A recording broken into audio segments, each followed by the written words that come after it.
And we are live. Hello, everyone out there in the Falcon and Atlanta Brave universe. It is your boy T Will and my co-host and counterpart, Mr. Scott Karasic, like Yes, Jurassic. sir. How you doing today, man? All well? I'm good, man. How are you? I can't complain, and it wouldn't matter if I did, man. All is well. I got no complaints, man. All is well. All is well. So, I kind of amended our name, right? Since I Okay. didn't know before last week that you could talk Braves. Oh So yeah. we are now What the Falcon, Home of the Brave. Ha! Okay. I just did it. So, speaking of the Braves, um, yeah, yeah, we got to get into it. It's So, time for Snip to go, man. say what now? It's time for you ever see a coach like this feels like Bobby Cox's last year, right? Like it's just like, you know what? It's time. It's time for Snip to go. It's time to get a new just someone who's not even from the Bobby Cox coaching tree involved. Get a Yeah. new way of doing things here. Just completely different way of doing stuff that a younger, more just different manager. So, do you feel this team, right? This current iteration, and look, we've had some bad luck. AJ essentially got injured, and it doesn't look good. Who would you say is more to blame for this team's current status? Would you say it's Snit or would you say it's Alex? I mean, you know who Snit is, but there's probably 10 games they've lost because of Snit's just really piss poor coaching decisions, piss poor bullpen management. Like it for me, for me, I just there's so much of Snit just making that one wrong move that has led to losses this year. Like even today, right? Daysbell was the right call to send out there, but the minute he had a second guy on base, you should have already had someone else in that game. I know you've got to hold get your guys ready to go and everything for the doubleheader, but you have Dodd, who he went to. You had a lefty up, like he should have pulled Daysbell like a lot sooner than he did. You know what, I tend to agree with you. I tell you what's interesting, right? I turned it on, and it was second and third, and Days Bell's pitching, and the first thing out of my mouth was, why are we even here? Because you knew what was coming, right? Days Bell is one of those guys that he either has it or he doesn't. It's either going to be a great day and it's 98 and a slider and you're out, or it's days like today where Days Bell, not only do the batters not know where it's going, Days Bell doesn't know where it's going either, right? And clearly he's got to work on that. Um, but Murph you leave barely him knows where in. it's going. You leave him in, and we see what happened. And actually, Dylan Dodd didn't look bad. Came in, mop up duty, got him out of it with just the one run, and everything's okay. But to me, looking at Snit, there seems to be a lack of energy. He just seems tired. Even in the interviews, right? Like today, Yeah. they interviewed him. They asked him, well, what happened with the stolen base there? And his response was, well, we should have been able to steal it. The time was there. I'm told he got a bad jump, but I've never seen him do that to anybody, especially Ozzy. Like I've never, like he low key threw Ozzy under the bus, right? And that to me is He a, low key threw the grounds crew under the bus. He low key threw yeah. pitching under the bus. Like at a certain point, he just doesn't have it, nor does he care to have it. And that's the biggest issue for me is he just does not care to have it anymore. Mm. Well, I look, I can't say you're wrong. It's just to me, it just feels like there is a noticeable lack of energy, right? There is a noticeable, and maybe you get tired of answering the same questions. Maybe your hands are tied. Look, Alex knew what this bullpen was at the start of the year, and nothing was done, right? And at a certain point, look, I understand. Well, let me ask you this, okay? And I like Alex, I do, but I'm starting to look at him a little differently, and I'll tell you why. Right? So you go. Oh wait, we got some. We got Carrie in here. Hi T. Will and Scott. Hope you're doing well. Hoping the Braves can somehow pull off the win tonight after the loss earlier today. I'm with you there. We are with you, Carrie.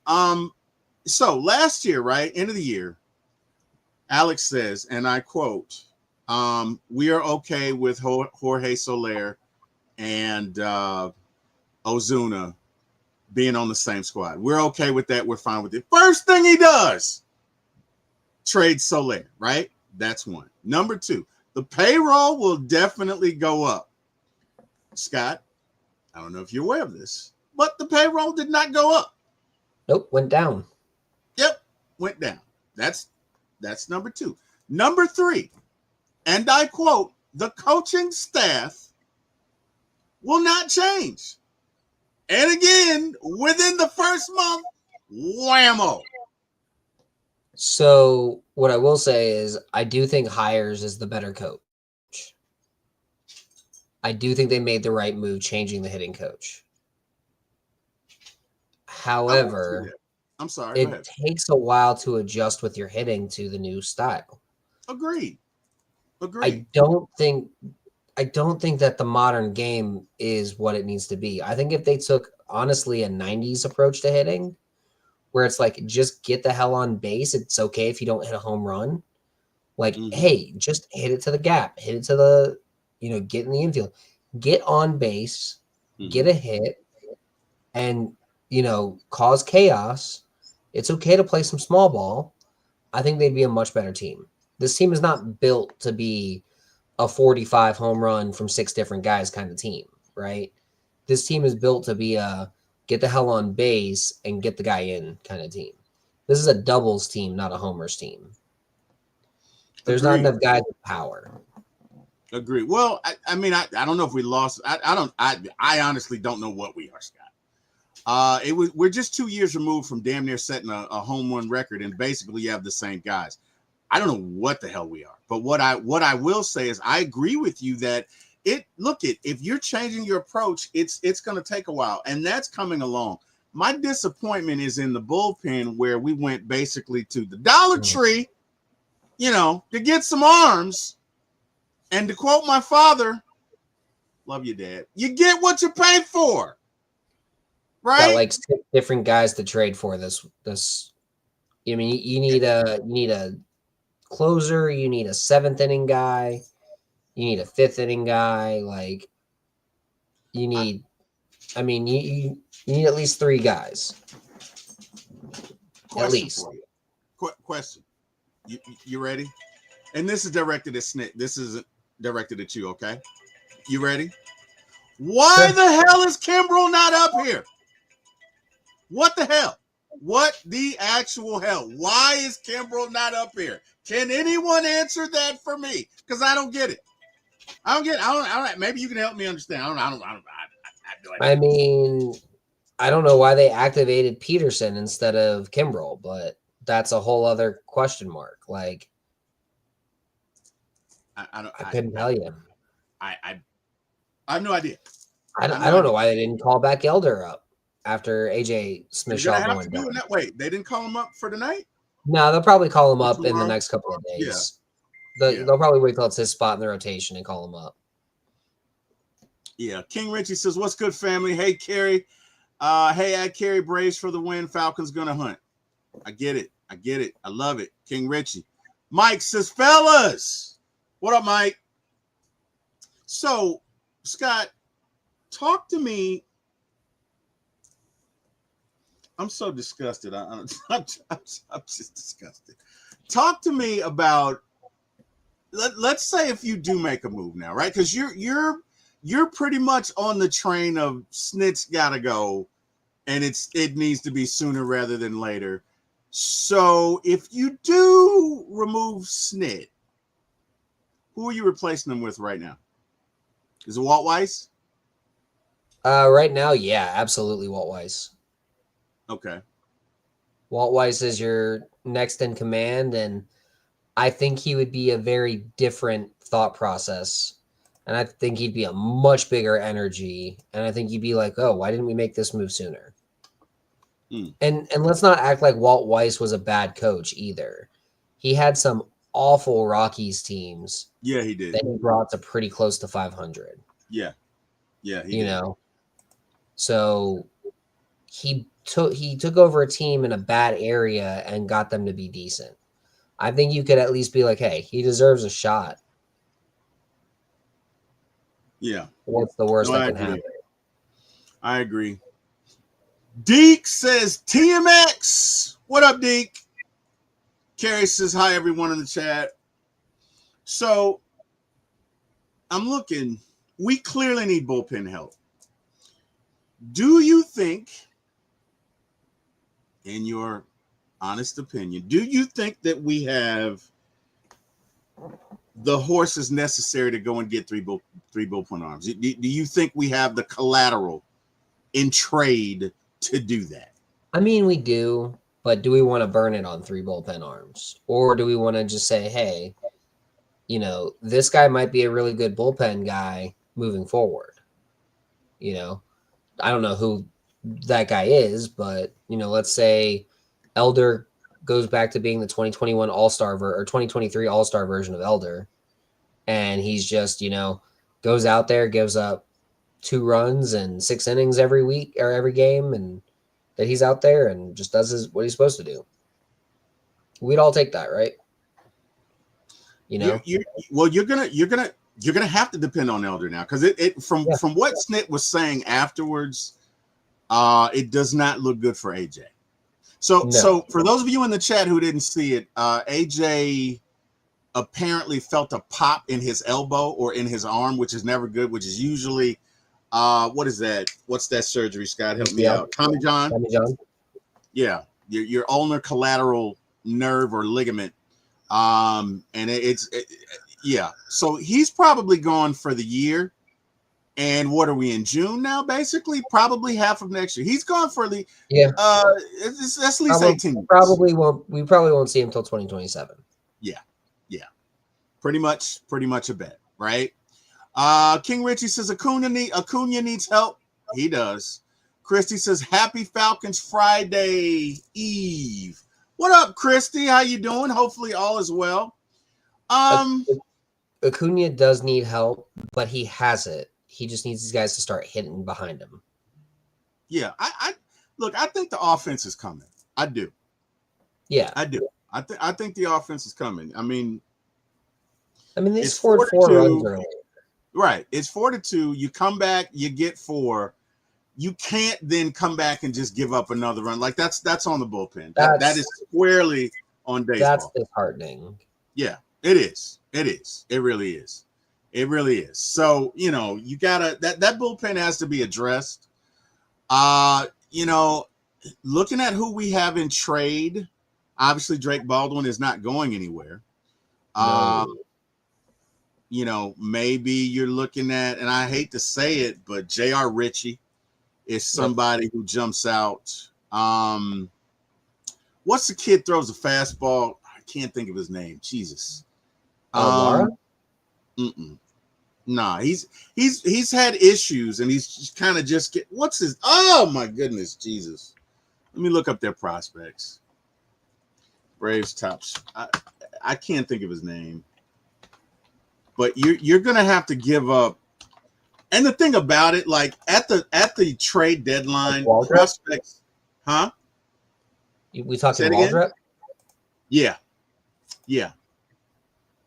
I mean, so you're gonna have to give up somebody, Scott. Like you're. I mean, I guess it depends on the kind of arm you're trying to go and get, but from my experience, if you're trying to go and get bullpen relief, it's gonna cost you. It's gonna hurt. Like I think for who's the Dodgers closer now? He went to the Padres last year, Scott somebody. But the Padres gave up 5 top prospects. 5 for one dude. Now he's a stud closer, but that's just one. You get what I'm saying? So this is the way I see it, right? If you're going to go and get a stud, it's probably going to cost you 5 prospects. You probably are going to have to sign somebody that's out there, and you're going to have to bring up Kimbrel. Like, to me, those are your moves. You bring up Kimbrel, you go out. I could make an argument that you bring up Waldrop. Hey, he throws gas. He throws gas, and gas plays. Gas plays. And maybe you're right. But the Braves, who are so freaking cheap and don't really want to pay a pitcher, they're not in the we're gonna make this guy a closer business. They're trying to convert everybody to starters. They're doing the opposite because they don't want to pay anybody $200 million, right? I mean, I get it. No, I agree with you. I'm just telling you, I agree with you 100%. I mean, some of these guys were already starters. Like Grant Holmes was already a starter. Yeah. You know, and AJ Smith-Shawver was already a starter. But I think at a certain point, some of these guys just aren't starters. And maybe you go out and you move Blewett up in the bullpen situation. You get rid of Montero and you bring back a guy like Sean Newcomb to be your long relief. You know? You know what? So Sean's curveball looked wicked last week, but we did get great. He looked great for about an inning.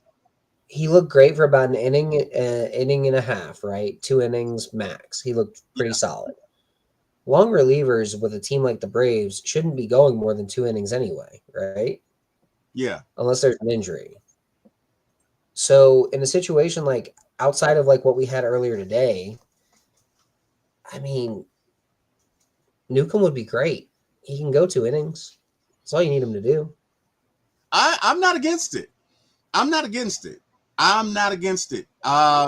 look it. For me, get it close. It looked like he threw a sweeper last week.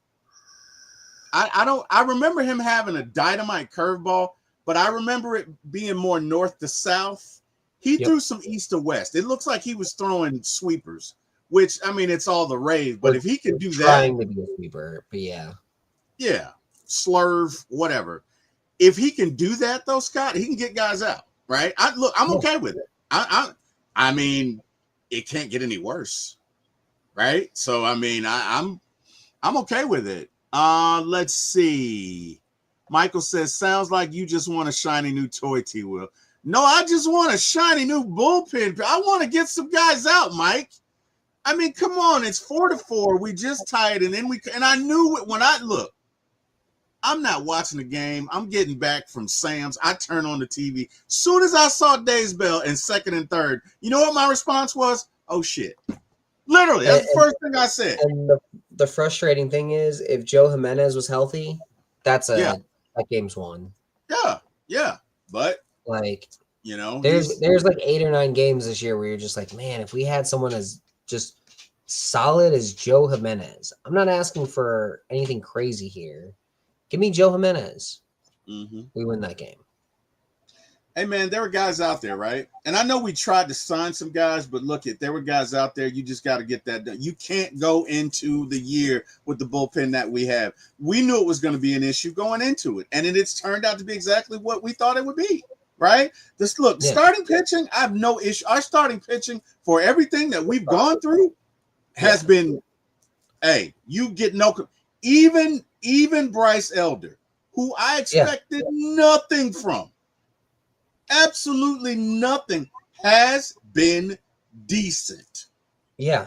I mean, AJ Smith-Shawver's been good. Elder's been good. Yes. Holmes has been good. Sale, after a couple of terrible starts, has been good. Strider's back now. Like, I mean, Schwelly. Schwelly's been Schwelly. Yeah. Like he's been Yeah. fine. The only one that's been kind of like they've all had a couple bad outings here and there, but for the most part have been solid. Reynaldo got, that's the one that I'm like, you know what? When he comes back, you don't need him in the rotation. Throw his I ass don't back think in the he's. bullpen. I don't think he's coming back this year. He's I not. He's don't. coming back next I year. don't think he's coming back this year. But next year when he gets back, throw him in the bullpen. Have him pitch 40 innings, 50 innings. Agree. Well, do we have sale next year? Is this contract? Sales on a club option. All right, so yeah, he'll be back. He's essentially the new Charlie. What's Charlie's last name? Charlie Morton. Yeah, just a whole lot better. Yeah, in like September, we'll hear we re-signed him to a 2-year deal with an option. Yeah. Agreed. All right, so it's June 1. We are 4 games under 500. Obviously, you feel like we need to get rid of Snit. What are some other moves that you immediately see that we need to do? Like Stewart, whatever. Oh God, Fairchild. Yeah, he dislocated his finger, which is weird because Snit said, "Oh, he'll be back," but maybe he'll be able to steal a base. I don't see him holding a bat for a while. 15-day injured reserve. Call up Kelenic. I got a name for you. Okay. Kid last name Rodriguez. Oh, Carlos Rodriguez? Yes. Long-time minor leaguer. Have you had a chance to see him? His bat kind of sucks. Good fielder, good base runner, fast as hell. His bat needs. I mean, he's pop gun at the plate. Like he's Nick Allen at the plate. Okay, so no power. Yeah, he's pop gun Allen at the plate. No power. Hit it over the infield. Get on base. Run some bases. He's a lefty Fairchild, essentially. Okay. With a better arm. Okay. All right. That's fair. I know we got to make a move. It probably will be Kelenic, or I don't know. Because I think they want Kelenic to work some things out, and I don't think he's doing so well down there. He's hitting like 250 down there. Is he? Okay. Yeah, he's hitting 250. His problem is his on base percentage, and he's still too free swinging. He needs to learn how to walk. Okay. All right. Well, I mean, we'll see. Look, the Braves are starting in shit. They should have started by now. Yep. Second inning. Let's. Would you have to keep looking down here at?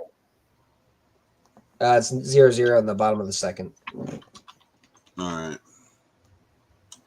right. Well, that's cool. We're going to switch gears now onto our beloved Atlanta Falcons.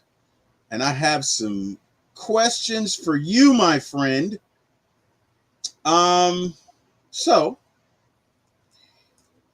Scott, I know we run a lot of outside zone stretch. Ultimately, somebody's going to stop that. So in my mind's eye, I'd like to see us have a more diverse run game. Do you think that is possible with the personnel that we have now? Do you see it possible for us to do some inside stretch? Give me your thoughts on that.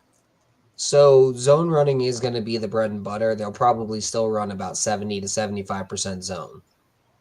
I do think we're going to see a little bit more trap. I do think we're going to see a little bit more like pulling toss type stuff, toss crack type stuff. Okay. Because I think it's going to be a good way to get Bijan out in the open. Okay. Now, I may sound a little nuts here, but you don't need a speed back to run toss crack either. A guy like Tyler Algier could be great for it. Yeah, because he can set up the blocks. Exactly, because you let the block set up, even though he's not the fastest. Yep. He can break through initial contact, and he can get an extra 2-3 yards. I could see them easily blocking up 3 yards on a toss crack for Tyler, and Tyler turning it into a 25-yard gain. Yeah. And not because he's going to outrun anybody, but because he's going to run through a tackle or two, 15 yards down the field, and get an extra 8-9 yards. Like that's the beauty of Tyler Algier, right? Mm-hmm. He breaks tackles. He runs right through you. He's Jamal Anderson, Michael Turner. He runs a lot like Mike Allstott whenever they line him up at a fullback. So like that's his running style. That is how he runs. Angry, like he's Chris Ivory. I wouldn't say Eric Dickerson because he doesn't have the top end speed, but like those are the kinds of guys I see as Turner and those guys. Could he break one off for 70 yards next, week one for all we know? Absolutely. It's Tyler Algier. Like he's one of those weird cases that you're just, how did this guy get 70 yards and Bijan's long on his career is 35? Like it doesn't make sense, but at the same time, you look at it and you're like, well, he just ran through 5 tackles on the play, so that's what happened. Yeah. And Tyler, to your point, Tyler does a great job of setting up blocks. Great job of setting up blocks. We got Mr. Jordan Burton in the chat. What's good, fellas? Go Phillies, baby. Whatever, Jordan. We're going to handle the Phillies right now, buddy. You're going to regret those words, Jordan. Georgia, Texas boy says, what up, T. Will and Scott Falcons family? The new era is here. The Atlanta Falcons will rise in 2025. And Jordan, we are gonna kick some Philly butt tonight.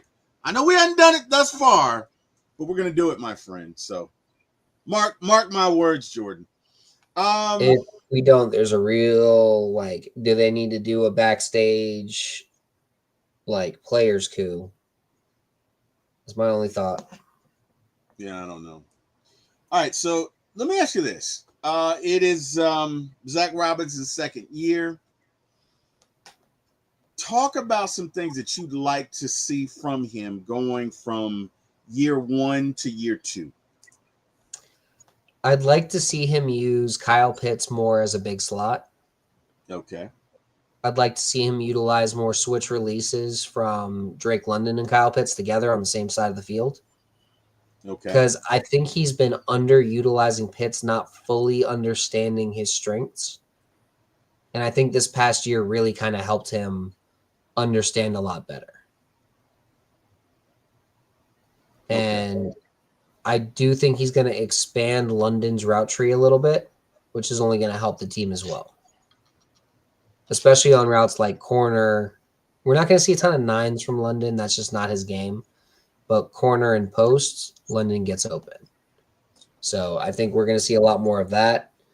I think we're going to see a lot more flowing to the left with the offense, where maybe a lot of the runs go to the right, but the flow of the passing attack goes to the left. That is the beauty of a left-handed quarterback, right? So when you've got a left-handed quarterback and you can sit there and you can design the passing game, the passing flood off your play action to the left side of the attack, you do it and you really take advantage because defenses are so used to guarding the right-handed quarterback, the right-handed flow, it's going to the left, it's 80% a fake, right? This time it's going to the right. It's probably not a fake. It's probably actually just going to the right. All right. GSGB Hall says, what up, fellas? We are getting close to the season. Yes, we are. Let's talk about some explosive plays. I think that we will see a great deal more explosive plays this year. I really do. Now, I could be wrong. I've been wrong before. But Penix has a rocket arm. Penix has shown the ability to get it to the open guy. And I think it's going to do wonders not only for us, but for our run game, because you can't just stack 8-9 guys in the box anymore. Give me your thoughts on this. Do you think we'll see an increase in explosive plays? And give me why either way. So in the first 14 games last year, that the Falcons averaged 8.4 explosive plays per game. Now that's runs of 10 yards or passes of 15 plus. In the last 3 games, they averaged 11 and a half explosive plays Yep. per game. Yep. So when I look at that, that's an extra 3 explosive plays per game. Yep. Those extra 3 explosive plays per game led to an extra touchdowns worth of points each game. Yep. So that's really how you have to look at it, is explosive plays equals more points. Yeah. And you know what? That's without really having any practice with any of the ones. I would imagine that with the full off season and getting that work in, that would only increase. In my mind's eye, that would only increase, and that's what I'm really looking forward to. So I agree. I think you will see that. And the other thing is, what people really don't realize about the Falcons is how many explosive playmakers they have. I think Absolutely. And I think some of the league recognizes it, because they, the Falcons wouldn't have gotten so many games in prime time if they didn't recognize it on some level. So if they weren't so fun to watch. Yeah. I think somebody somewhere realizes, you know what, this team might have something, right? This team might just have something. If Mooney can stay healthy the entire year, I think we really got something. I think Mooney is the unsung hero for last year's offense, because he was open and getting open, and again, a healthy Mooney. You got Drake, you got Kyle, you got Ray, you got some weapons, right? You got some legitimate weapons. Let's shift gears to the defense here for just a minute. I'm looking at Aaron Freeman on Locked On Falcons, and he was raving about Xavier Watts. Raving about him. Talk to me about this kid. Grade on him. Yeah, you said first round? First round. First round. I actually had Watts graded higher than Walker or Pierce. It's interesting you say that. Because that was kind of Aaron's sentiment. He said of all of the picks of the draft, and I don't want to quote him, but he insinuated that Xavier was the best, which I thought was kind of odd. Because I'm like, wait a minute. But that, and we got him in the 3rd round? So he fell to the 3rd round for the same reason why Jesse Bates fell to the late 2nd round. He didn't have the best testing. He didn't have the biggest size. But his film, out of all the safeties in this draft that I saw, was easily the best. I liked him better on film than Eminwari and Starks.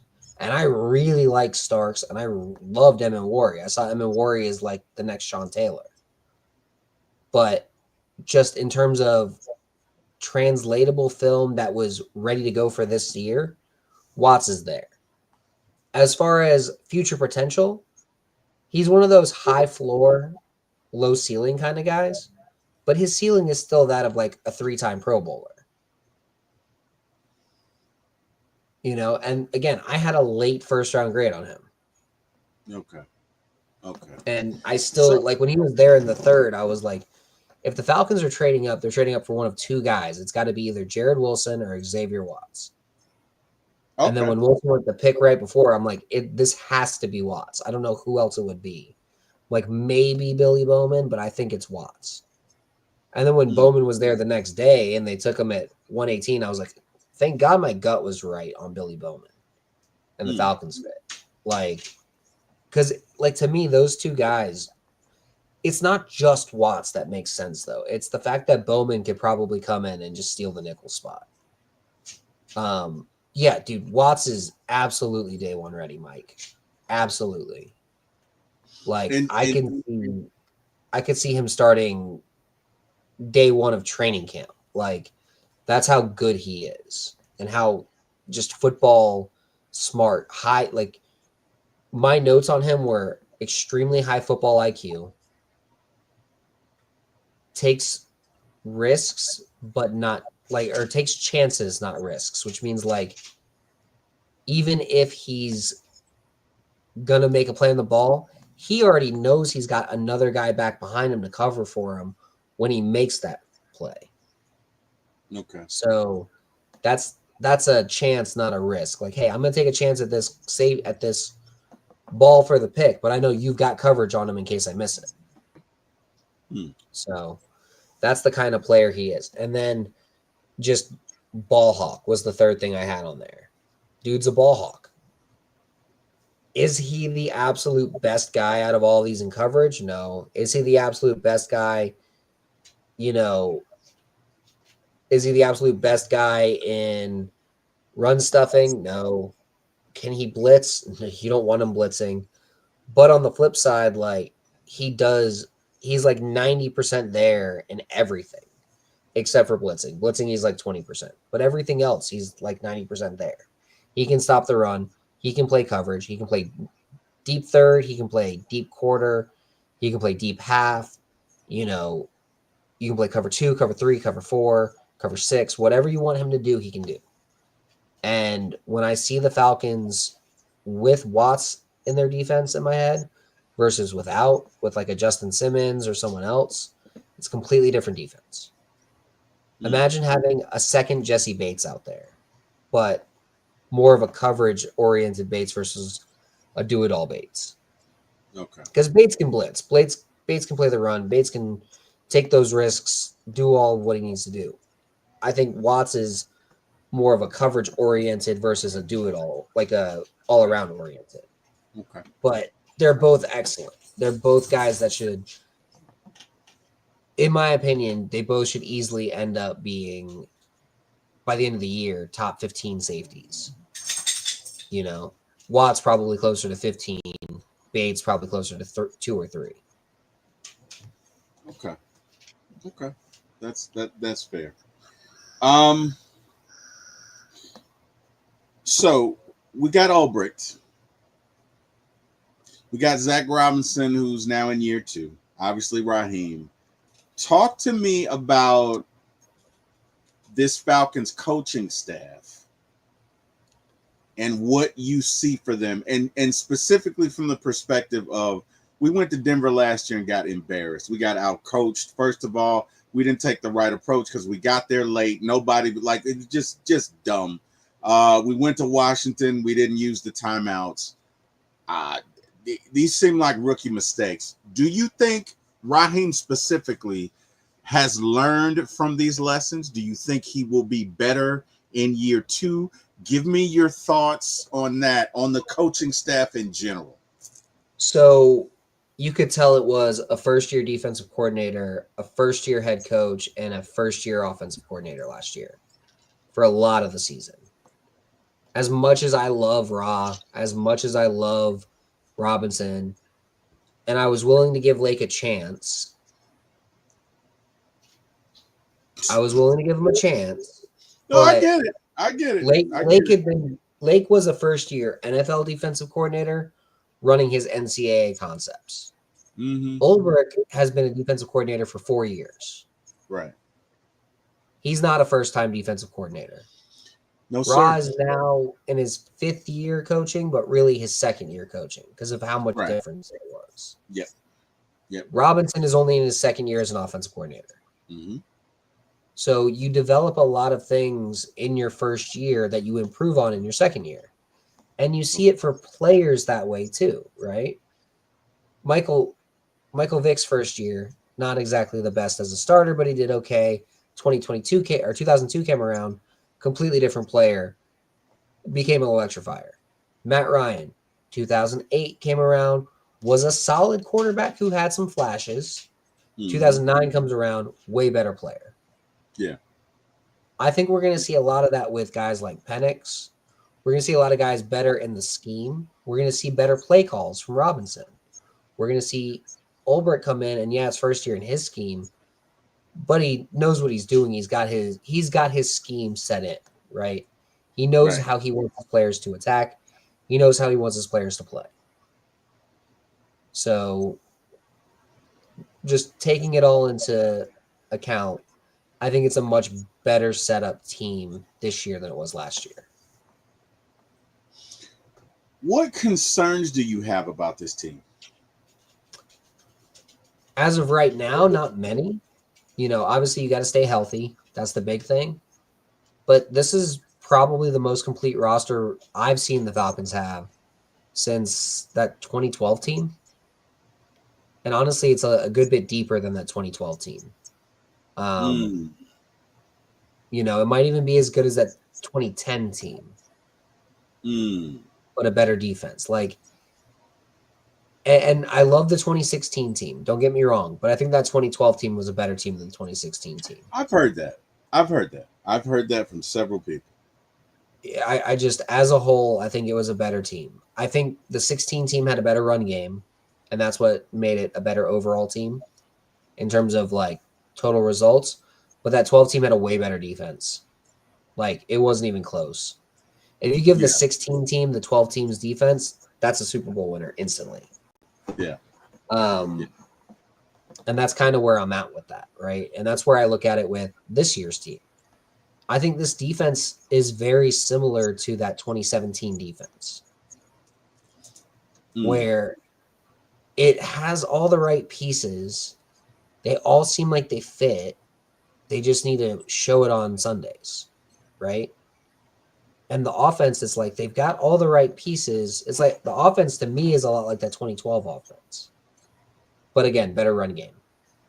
They've got all the right pieces. They've got all the right, stuff. They've got all the right attitude. It just needs to fit. And I think the only thing that could cause this team to not win 10 plus games is to come out and play swaggerless and come out and not have that attitude that you need. Okay. And not be the Atlanta Falcons versus, same old Falcons, right? So if they come out with that same ho-hum attitude, it's not going to be fun. But if Penix is out there playing like a Vic that can actually pass, I think we're going to see a really just awesome team. I think so too. Let me ask you this: Did you happen to catch the interview with Julio and Roddy and Harry Douglas? The podcast. I have not watched that episode yet. Well, Harry DM'd me. Watch it as soon as you can. So they talked about Kyle Shanahan and the fact that he just how he went about eliminating Julio and what he did, and just kind of reignited some. How he eliminated Roddy? Yeah. I did not say Julio. I meant Roddy. I'm sorry, but how he eliminated Roddy. So when you get a chance, watch it. I don't think anybody was surprised. It's just kind of like the level that Kyle went to, right? So he, essentially Roddy was saying that, in practice he would run the plays, and then when they got into the game, he would sub them out.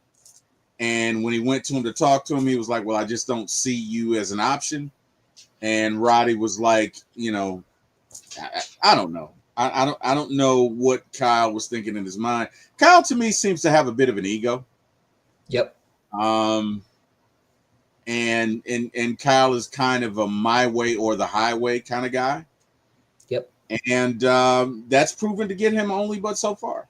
Right? It's if Roddy was there in 2016, how different would that team have been? Man, I think it's a Super Bowl winning team. Even keeping Sanu, even keeping Gabriel. Yeah. Just having Roddy on that roster for that attitude. That, hey, we ain't take no shit attitude. That defense would not have given up those other 25 points. I'm telling you right now. They might have bountied Brady, but still. I what I think Matt Ryan was addressing the Falcons at the beginning of the year, and he talked about Roddy, and he talked about a play that he ran where Roddy had to come back and block some guy. And he quotes him as saying, "Look, I'm gonna be here all day, motherfucker, and get ready because it's gonna be just like that." And he was like, "That was Roddy every day, in and out, that intensity." And And it rubbed I'd be off on inclined to everybody. agree with you, man. I think that is absolutely what we would be getting with it, and it's just a shame, man. It's and look, I'm not one of those who hates Kyle. Like I'm not an avid Kyle hater, but it's just it reignited some old wounds. You know what I mean? Just really seeing the extent of Kyle's deviousness, because you could tell it was an agenda. He wanted Roddy gone, and For it was what? just unfortunate. I don't know. His own ego. I don't know. I don't know. You know, some guys are that way. You know, and again, Kyle has shown that he can get you there, but he just can't close a deal. Kyle can't get Nope. out of his own way. You know what I mean? Cannot get out of his own way. So you and I discussed something last week. We discussed a TV show, which we're not going to get into now. I'm just because I watched the show and it was great. It was not good. It was great. All right. So the name of the show is called Kevin Can F Himself. Yep. And that's right. It's exactly what you think it is. Kevin Can F Himself. All right. Yep. And it's really about his wife and the fact that Kevin is such, what's the word I'm looking for? A tool. He's such a tool. I was Like gonna go with a malignant narcissist, but okay, that works too. yeah, but he lives in his own world, right? He Yep. manipulates his wife. And in Kevin's mind, his wife only exists to serve him. Like that is Yep. her only purpose, right? And so this story is her coming out of her shell and standing up for herself. And the whole plot is she wants to kill Kevin, right? Which sounds harsh. On the surface, I'll give it to you. It sounds harsh, but when you watch the show, I promise you, by episode 5, you're gonna be like, "Yeah, let's get his ass out of here." Yeah, I promise you. I promise you. The How most terrible husband in the world. how Kevin far in are you? sucks. I'm on season 2. You're on season 2? Okay. I'm on season 2. But I The dude, we have to the give this finale show, kind of blows your mind a little bit because you're like, oh, but yeah. bro. I tell you what I've enjoyed about it thus far is the fact that when Kevin's on, it feels like a comedy. But when Kevin's not on, it feels like a drama. It feels like a thriller. Like it really is 2 shows in one. It It's is. phenomenal. Even the way the camera, even the way things are shot, when Kevin is on, it just feels comedy-esque, And right?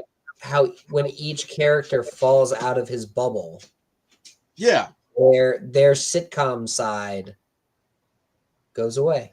Yes. Specifically with Neil and the arc of his character, because I'm on season 2, episode 3, and it's like, even though Neil has been around this guy for 10 years, Neil is starting to see this guy's an asshole. Like he really is. You can see his eyes being open, which is weird because you would think being around a person, you know what I Yep. mean, that you would see it after 10 years. But I think it also speaks to the fact that as long as you're getting what you want out of a relationship, you kind of have blinders on, right? But Exactly. yeah, we'll get into that. We'll get into that next week.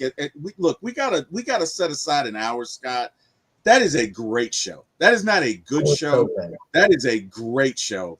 And I really find myself hating Kevin. I didn't want to hate Kevin, but you can't be around Kevin and not hate him because he's an ass. So for me, I instantly was like, oh, Kevin's a dickhead.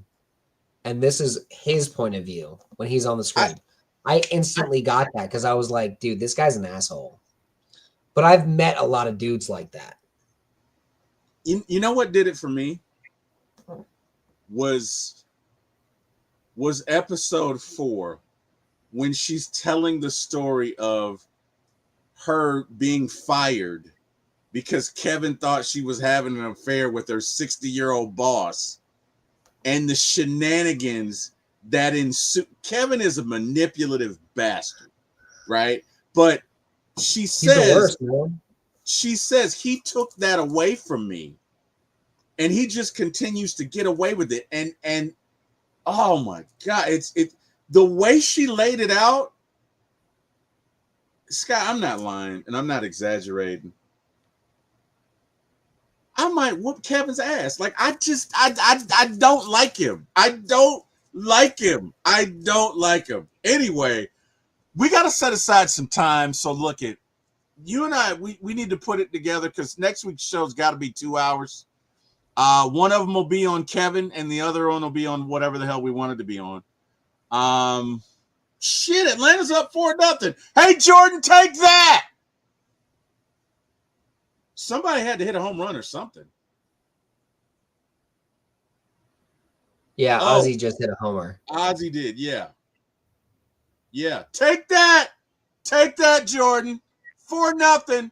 Let me stop talking shit. We still got to put in our bullpen has got to come in to play at some point. So let me stop talking. I mean, Sale could always throw a complete game, right? It's Sale. I know. Where's he at pitch wise now? We're in the fourth. We're in the fourth. Sale's thrown. Sale's 46? Doing good. He's thrown 46 pitches. Yeah, he could. Three full innings. So yeah, that's not bad. He'll probably make it through the 6th or the 7th. Yes, he could go 7, 8 if he's lucky, but he could definitely go 7.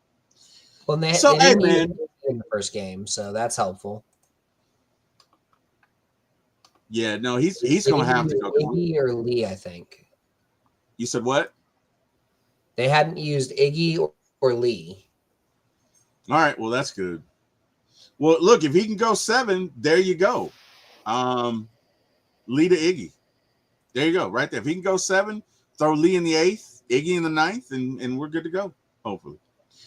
But all right, Scott, hey, man, this has been fun. I appreciate it. Tell these folks where they can find you. You can find me on Twitter at Karasik S. And you can find me here every week talking about the Falcons. And during the Falcons off season, we'll talk about the Braves. We'll talk about TV shows. We might just talk about TV shows all the time, too, just because TV shows are great. It's our show, Scott. We can do whatever the hell we want to do. We can do it. Well, I love it. So I watch so much TV working from home. I watch so much TV. I got a feeling we'll explore that, Scott. I really do. I have a strong feeling we're going to explore that, and we'll definitely get into Kevin next week because Kevin's a great show. Kevin is a great show. And Kevin's an asshole, by the way, but the name of the show is Kevin Can F Himself. It's on Netflix. Check it out. Great show. Dark humor a little bit. You got to maybe have a dark sense of, I'm not saying you got to go full Dexter, but you definitely have to appreciate a dark sense of humor because it is a dark show. But it's also wrapped in comedy, which makes it great. I'll put it this way. Kevin reminds me of my mom. Damn. I'm not even going to try and unwrap that, Scott. We can unwrap that next week. Yeah. Okay. All right. So, hey, everybody in the chat who joined us, thank you for joining us. Appreciate that. Looking forward to seeing you guys next week. Appreciate everyone that came out. Look, if we do this with you, because we wouldn't want to do it without you, and we couldn't. I want to thank God. I want to thank Miss Carrie. I want to thank Jordan. Thank Mike. Thank Debo. Thank you, Georgia, Texas boy. Thank you, Christy Lewis, King Richie, Deke, and everybody else who joined. I think I got everybody.